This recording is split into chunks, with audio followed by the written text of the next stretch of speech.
না, জুলাই স্পিরিটের গণ অভ্যুত্থানের স্পিরিট ধারণ করে নাসিরুদ্দিন পাটোয়ারি আমার কথা শুনেন, আপনারা এরকম ট্যাগিং করেন না। জুলাই স্পিরিটের জুলাই অবস্থানের একদম স্পিরিটটা ধারণ করেই আমরা বলতে চাই যে আমরা একটা গণতান্ত্রিক সরকার চাই। আপনারা ক্ষমতা আসেন, বিএনপিকে বাইর করে দেন 100 বছরের জন্য, এটা আমরা চাই, কিন্তু ভোট নিয়ে আসেন। হ্যাঁ সেটাই, আমরা ভোটে যাব, কিন্তু ভোটের মধ্যে সেই জায়গাতে আমরা আওয়ামী লীগের কোনো পুনর্বাসন দেখতে চাই না। আওয়ামী লীগের পুনর্বাসনের কথা করতে আসলো, আপনারা নির্বাচন করবেন, আওয়ামী লীগ ইলেকশন করতে দিয়েন না, নিষিদ্ধ করে দেন।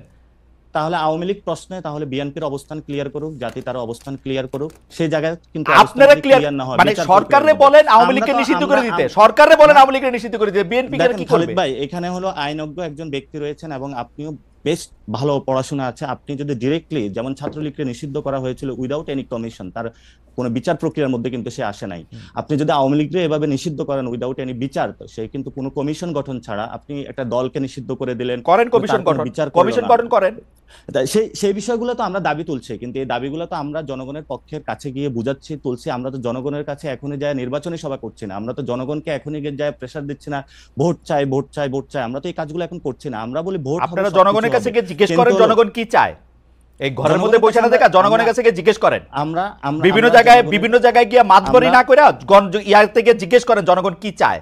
আমি এটা পলিটিশিয়ানদের আমরা দেখতেছি আপনারা বিভিন্ন জায়গায় সালিশ করতেছেন, বিচার করতেছেন, কে দিছে আপনাকে এইগুলি করতে করার কথা? হ্যাঁ সেটাই আসছে, আমরা জনগণের কাছে যাচ্ছি এবং জনগণের কথাগুলোই মানুষের সামনে তুলে ধরছি। যদি জনগণের কথাগুলো আমরা তুলে না ধরতাম তাহলে হয়তোবা আমরা আজকে পর্যন্ত ওই জায়গা থেকে বিএনপির মতন রুমে যায় ঘুমাইতাম। এবং যারা জুলাই গণ অভ্যুত্থানের সেই যে আকাঙ্ক্ষা বাস্তবায়নের যে কাজগুলো আমরা করছি এবং জনগণ যে ম্যান্ডেটটা নিয়ে এই সরকারটা গঠন হয়েছিল, দেখুন এই সরকারটা কিন্তু রক্তের উপরে দাঁড়িয়ে গঠন হয়েছিল। আপনারা 7-8-এর যে মইনুল সরকারের যে সে বিমরতি দেখে এখন যদি ভয় পাচ্ছে বিএনপি যে না কিছু যদি ঘটে যায়, অথবা যারা ওই এস্টাবলিশমেন্টের সাথে ইনভলভমেন্ট আছে না কিছু যদি ঘটে যায়, খালিদ ভাই আপনিও 90-এর গণ অভ্যুত্থানে অংশগ্রহণ করেছিলেন, সেখানে ছাত্রদের একটি বড় ভূমিকা ছিল, সেই ভূমিকাটাতে কিন্তু দুটি দল চুরি করে নিয়ে গেছিল, সেই জনগণের যে ম্যান্ডেটটা ছিল সেটা কিন্তু আমরা আকাঙ্ক্ষা আকারে আজকেও পাইনি। 71-এর এই বিচার প্রক্রিয়া আজ পর্যন্ত আমরা এখনো বুঝে পাই না, জিহাদ হত্যার বিচার আমরা আজ পর্যন্ত বুঝে পাইনি। তাহলে আমরা সেই দাবিটি করছি যে নির্বাচন হবে। আপনার এই বক্তব্যগুলোর সাথে আমি একমত জনাব পাটোয়ারি, এই বক্তব্যগুলোর সাথে আপনি একমত। তাহলে আপনারা কি বিচার প্রক্রিয়াটা কি করতে চান, মানে বিচার কইরা তারপরে ইলেকশন দিবেন এরকম দাবি আপনাদের? না না না না, সেটা আমরা বলছি বিচার প্রক্রিয়ার একটি ভিজিবল আমরা রূপ চাই। যারা শেখ হাসিনা আছে এবং তার গভর্নমেন্টের ডিরেক্টলি যারা খুনের সাথে ইনভলভমেন্ট ছিল, আমরা বিচার প্রক্রিয়ার একটি ভিজিবল কোনো কিছু দেখতে চাই। তারপরে হলো নির্বাচনের আলাপগুলো ঢুকুক। নির্বাচন এবং সংস্কার বা বিচার এগুলো কোনোটা তো বিরোধী নয়। যারা বিরোধী বানানোর চেষ্টা করছে আমরা মনে করতেছি তারা অন্যদিকে দেশকে ধাবিত করার চেষ্টা চালাচ্ছে। আপনারা পাটোয়ারি আপনার কথা শুনেন, আপনি বলতেছেন যে বিচার প্রক্রিয়া যদি আমরা না করি তাহলে এরপরে যারা ক্ষমতা আসবে তারা বিচারটা না হইতে পারে, সেই জন্য আমরা বিচার করে যেতে চাই। আপনারা তো সরাসরি বলতেছেন যে বিএনপি আসলে আওয়ামী লীগের এই লোকজনের এই দুঃশাসনের ফেসিসদের হাসিনার এদের বিচার করবে না, আপনাকে এরকম মনে করতেছেন? না, বিচার প্রক্রিয়া যদি কোনো দল করে সেখানে ওই দলগুলো সাহসী বা ওই জায়গাটা উদ্যোগ নিবে না বলে মনে করি। কারণ আমরা গত 53 বছরে দেখেছি যে কোনো দলই যখন কোনো অপরাধ করেছে, অন্য দলই যে ভোটের মাধ্যমে ক্ষমতায় এসেছে, পরবর্তীতে ওই বিচার প্রক্রিয়ার কোনো একটা নজির আমরা বাংলাদেশে দেখি নাই। এবং বিচার বিভাগের যে সংস্কার কমিশন হয়েছে, কাজল ভাই তো একটা কোর্টে সুপ্রিম কোর্টে রয়েছেন এবং সেখানে দেখতে পাচ্ছেন আজ পর্যন্ত সুপ্রিম কোর্টটাকে আপনারা আওয়ামী লীগ মুক্ত করতে পেরেছেন? বড় বড় কথা বললে আসলে মানুষের সামনে হয় না। না না না না না না, নাসিরুদ্দিন পাটোয়ারি আপনি কি আপনাকে শুনতে পাচ্ছেন? আপনারা কি মানে কোর্ট আওয়ামী মুক্ত করতে হবে, এটা কিরকম কথাবার্তা? আওয়ামী লীগ মুক্ত করার তো দরকার নাই। আওয়ামী লীগের মধ্যে থেকে যারা অন্যায় করছে, অপরাধ করছে, তাদেরকে শাস্তি দিতে পারবে কিনা সেটা হচ্ছে কথা। আপনারা আজকে জুলাই আগস্টে যে জায়গায় দাঁড়ায় আছেন, আপনি ব্যারিস্টার কাজলকে জিজ্ঞেস করেন গত 15 বছরে বিএনপি জামায়াতের বিরোধী দলের কত লোকের রক্তের উপর দাঁড়ায় আপনারা রক্তে দাঁড়াইছেন। গত 15 বছরে যারা গুম হয়েছিল, খুন হয়েছিল, একবারও কি তাদের পক্ষে দাঁড়িয়ে কখনো বিচার দাবি করা হয়েছিল? গুম কমিশনের রিপোর্টটা সামনে আসবে, তাহলে যারা গুম এবং খুনের সাথে ইনভলভমেন্ট ছিল তাদেরও তো বিচারটা দাবি করা হয় না। যে বিএনপির কর্মীটা বিভিন্ন জায়গায় নিজের বুকটা পেতে দিয়েছিল সে তো আজকে বিচার পাচ্ছে না। যে বিএনপির এখনো পর্যন্ত হলো ভাই অথবা বোন যাদেরকে এখনো পাওয়া যায় না, যাদের রক্তের উপরে দাঁড়িয়ে আজকে বিএনপি কথা বলছে, তার জন্য তো বিচার চাচ্ছে না বিএনপি। এবং আমরা বিএনপি তো পাটোয়ারি আপনাকে ধন্যবাদ। আমি এই জায়গার মধ্যে এক লাইন শুনতে চাই কাজল ভাই, বিএনপি আসলে বিচার চায় না, বিএনপি রক্তের উপর দাঁড়ায় খালি ক্ষমতায় যাইতে চায়। বিএনপি শুধু ক্ষমতার রাজনীতি করে এবং বিএনপির ক্ষমতা রাজনীতিতে বিএনপি সবাইকে ইনভলভ করতে চায়। আমি নাসিরুদ্দিন পাটোয়ারি এই বক্তব্যের সাথে একমত। আমি পাটোয়ারির সাথে আরেকটু কথা বলবো, আপনি যদি এই মাঝখানে একটু কথা বলে নিতেন। খালেদ, আমি শুধুমাত্র নাসিরুদ্দিন পাটোয়ারি আমার বয়সে অনেক তরুণ, মানে সে কারণে তার সমস্ত কথার আমি সঙ্গত কারণেই আমি জবাব দিব না, উনি আমার একটা পরামর্শ নেবেন না। আমার মনে হয় নাসিরউদ্দিন পাটোয়ারির বক্তব্যের মধ্যে একটা বিএনপিকে প্রতিপক্ষ করে তিনি বক্তব্য রাখছেন, এটা আমার মনে হয় ঠিক হবে না।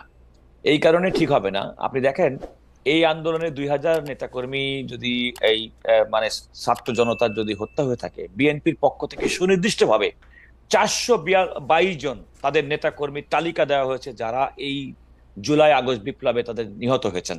হাজার হাজার ব্যক্তি তো আহত হয়েছেন, এমন ব্যক্তি তো আছেনই।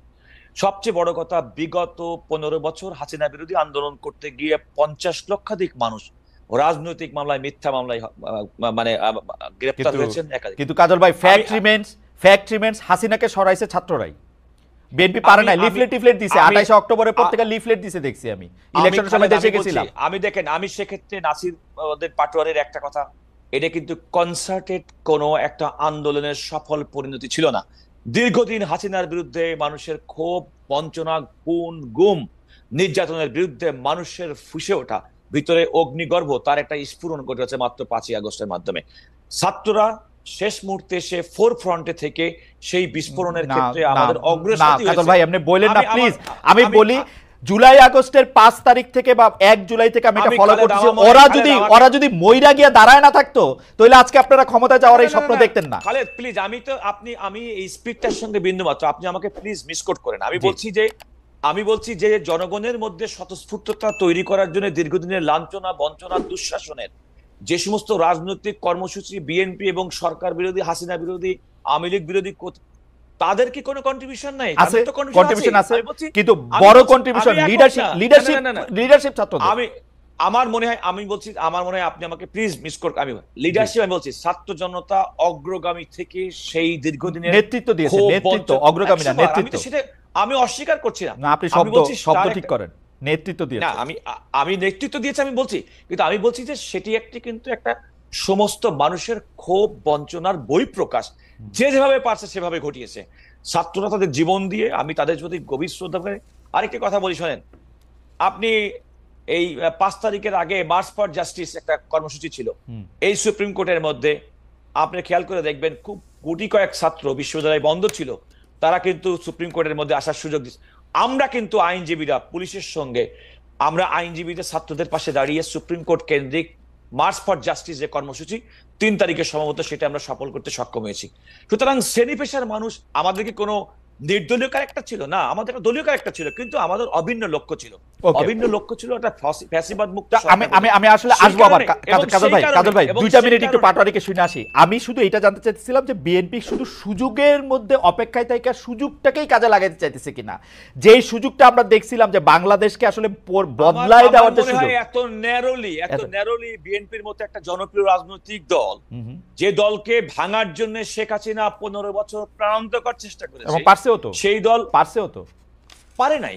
আমি বলছি যে দেখেন, অন্যান্য যে কোনো দেশে বেগম খালেদা জিয়াকে কারাগারে রেখে প্রবাসী তারেক রহমানের নেতৃত্বে বাংলাদেশের সর্বশেষ 7 জানুয়ারি নির্বাচনে ছিল না তো নেতৃত্ব।